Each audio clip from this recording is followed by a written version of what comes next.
ನಮಸ್ಕಾರ. ಬೆಂಗಳೂರಿನ ಕೆಆರ್ಪುರದಲ್ಲಿ ಮನ ಕಲಕುವ ತ್ರಿವಳಿ ಕೊಲೆ ಪ್ರಕರಣ ಬೆಳಕಿಗೆ ಬಂದಿದೆ. ಕೆಆರ್ಪುರದ ಸೀಗೆಹಳ್ಳಿ ಸಮೀಪದ ಸಾಯಿ ಗ್ರೀನ್ ಹೋಮ್ಸ್ ಅಪಾರ್ಟ್ಮೆಂಟ್ನಲ್ಲಿ ನಡೆದ ಈ ಘಟನೆ ಇಡೀ ನಗರವನ್ನೇ ಬೆಚ್ಚಿ ಬೀಳಿಸಿದೆ.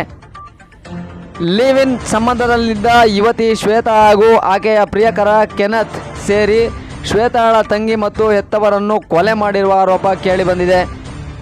ಘಟನೆಯ ಬಳಿಕ ಆರೋಪಿಗಳಿಬ್ಬರು ಸ್ಥಳದಿಂದ ಪರಾರಿಯಾಗಿದ್ದು, ಪೊಲೀಸರು ಅವರಿಗಾಗಿ ವ್ಯಾಪಕ ಶೋಧ ಕಾರ್ಯ ಆರಂಭಿಸಿದ್ದಾರೆ. ಮಾಹಿತಿ ತಿಳಿಯುತ್ತಿದ್ದಂತೆಯೇ ಬೆಂಗಳೂರು ನಗರ ಪೊಲೀಸ್ ಆಯುಕ್ತರಾದ ಸೀಮಂತ್ ಕುಮಾರ್ ಸಿಂಗ್ ಸ್ಥಳಕ್ಕೆ ಭೇಟಿ ನೀಡಿ ಪರಿಶೀಲನೆ ನಡೆಸಿದ್ದಾರೆ.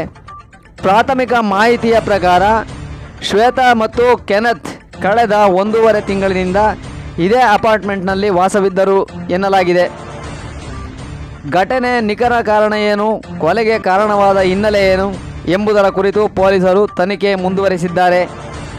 ಆರೋಪಿಗಳನ್ನು ಬಂಧಿಸಲು ವಿಶೇಷ ಪೊಲೀಸ್ ತಂಡವನ್ನು ರಚಿಸಲಾಗಿದ್ದು, ಶೀಘ್ರದಲ್ಲೇ ಪ್ರಕರಣ ಮತ್ತಷ್ಟು ಸತ್ಯಾಂಶಗಳು ಬಹಿರಂಗವಾಗುವ ನಿರೀಕ್ಷೆ ಇದೆ.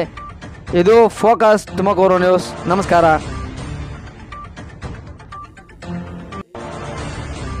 ನಮ್ಮ ಡಿಸಿಪಿ ವೈಟ್ ಫೀಲ್ಡ್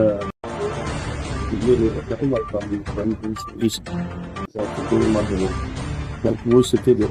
ಅದಾದ್ಮೇಲೆ 6 ಟೀಮ್ವರೆಗಿತ್ತು. ಇನ್ನು ನಾನು ಟೀಮ್ ಎಕ್ಸ್ಟ್ರಾ ಮಾಡಿದ್ದೆ. ಪ್ರಯತ್ನ ನಡೀತಾ ಇದೆ. ಈ ಥರ ಮಾಡಿದೆ. ಸಮಸ್ಯೆ ಏನಾಗಿದೆ, ಆ ಫ್ಯಾಮಿಲಿಯಲ್ಲಿ ಟೋಟಲ್ ಎಷ್ಟು ಜನ ಇದ್ರು ಎಲ್ಲರೂ ಒಬ್ಬ ತಾಯಿದೆಲ್ಲ ಏಜೆಂಟ್ ತಾಯಿ ಅವ್ರಿಗೆ ನಾವು ಕನ್ವಿನ್ಸ್ ಮಾಡಿ ಬಾಡಿ ಫುಲ್ಲಿ ನಾವು ಒಂದು ಸೀರಿಯಸ್ ಅಫೆನ್ಸ್ ಇಂದ ಅನ್ವಾಂಟೆಡ್ ಬೇರೆ ಬೇರೆ ಆಚರಿಸ್ತಾರೆ.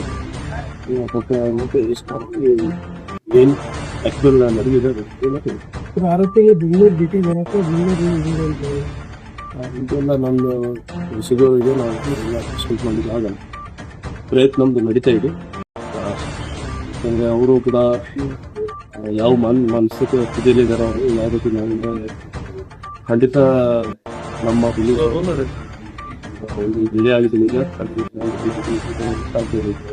ಪ್ರಯತ್ನ ಮಾಡ್ತಾ ಇಲ್ಲ.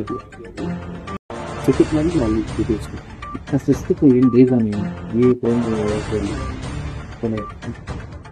ಇಲ್ಲಿ ಆರೋಪಿ ಸಿಕ್ಕಿದ ಮೇಲೆ ನಾವು ಎಲೇಜ್ ಸಿಕ್ಕಿದ ಮೇಲೆ ನಮಗೆ ಗೊತ್ತಾಗಿದೆ. ಕೆಲವು ಆ್ಯಂಗಲ್ಸ್ ನಮಗೆ ಗೊತ್ತಾಗ್ತದೆ. ನಾವು ವೆರಿಫೈ ಮಾಡಬೇಕು. ಸಿಕ್ಕಿದ ಮೇಲೆ ವೆರಿಫೈ ಮಾಡಿದ್ರೆ ಕೊನೆಗೆ ಯಾವ ಎಫ್ಎನ್ಗಳು ಏನು ಬಳಸಿದ್ವಿ? ಸ್ಟ್ಯಾಬಿಂಗ್ ಆಗಿದೆ. ಆ ಸ್ಟ್ಯಾಬಿಂಗಲ್ಲಿ blood loss, heavy blood loss ಆಗಿದೆ. ಲಾಸ್ಟ್ ಯಾರೋ ತಂದೆ ಬೇಕಾದ್ಮೇಲೆ ಅವರು ಕೆಲವು ವಿಷಯ ಹೇಳಿದ್ದಾರೆ ಅವರು ಹಾಸ್ಪಿಟ್ಲಲ್ಲಿ. ಅದಾದ್ಮೇಲೆ ನಾವು